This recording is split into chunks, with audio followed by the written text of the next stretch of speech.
Good afternoon, Japan. Good afternoon, rest of the world. My name is Kaz. I'm a Japanese entrepreneur who recently moved to Singapore at the end of 2021. Today, I'm going to talk about wholesale activity. After the end of crowdfunding marketing, sometimes you have an opportunity to do wholesale to other distributors or retailers. Should we do wholesale or not? I'm going to talk about that today. If you are interested in today's video, let's get started.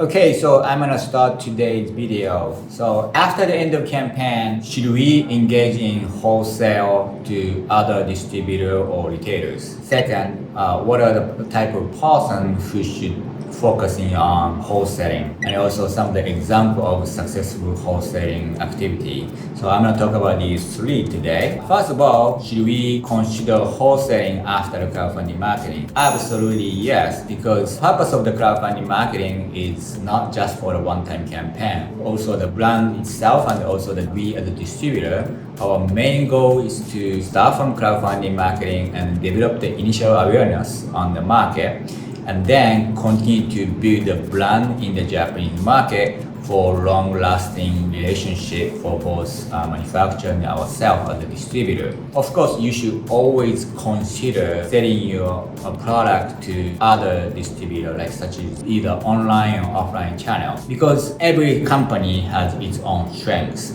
Sometimes we are very good at crowdfunding marketing and also some of the e-commerce selling, such as on Amazon or Rakuten, but we might not be very strong when it comes to the offline channel. That's why if there is any wholesaler or distributor who is good at selling the product to offline store, I think it's better to let them do it, and we should just focus on e-commerce channel, and we just sell the product to these wholesaler or retailers at the wholesale price. So you should always consider about wholesaling. But sometimes it depends on the product, depends on the person. There might be not good a case to do wholesaling. Should we wholesale? And what type of persons who should focusing on wholesaling? First of all, if you have enough cash flow, you should be able to try wholesaling. The reason why I'm telling you, because when you do wholesale, sometimes when you get paid by a wholesaler or retailer, it might be the month end after the following month. So if you give the product to the retailer, the wholesaler, say this month, sometimes when it's a good payment term, you're gonna get paid the end of next month. But sometimes you may get paid the end of the following next month, so that it could be 2 months later. So in that case, you have to pay for the product to the manufacturer first in advance. Then you carry as an inventory, and then you wholesale to the wholesalers or retailers, and then you won't get paid until at the end of the next month or the following month. So you really need enough cash flow to run your operation. If you don't have enough cash flow, you might not be able to survive. Maybe wholesale might be not a good option for you.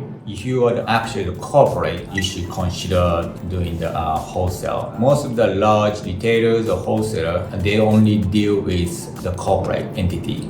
So if you are only a sole proprietor, or if you are just an individual without having the entity, you might not be able to do a wholesale business at all. Also, you have to have enough balance between the MSRP and also your own wholesale price. You have to have a good margin to do a wholesale price, because most of the retailers, they're gonna ask for around 60% off discount from the MSRP price. So if you are selling for 10,000 yen, the retailer usually asks us to buy from us around 4,000 yen. So you also have to have your own margin. So what are some of the successful cases? So I'm gonna actually show some of the case. So for example, this is one of our clients. We did the crowdfunding marketing.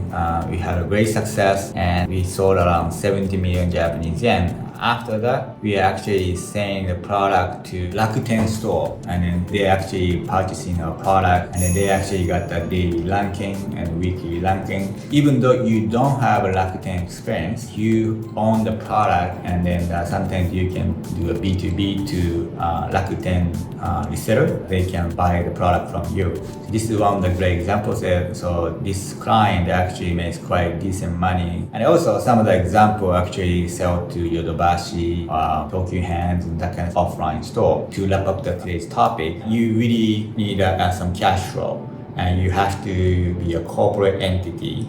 And you have to have a product which has a good profit margin. These kind of people who should try wholesale as a business. Anyway, that's it for today's video. If you enjoyed today's video, please thumbs up, and I hope you subscribe my channel. Please click the notification bell so that you get notified when I upload new video. Please follow my Twitter because I'm talking about the life in Singapore. And thank you so much for supporting my channel. And I hope I see you guys tomorrow. Bye.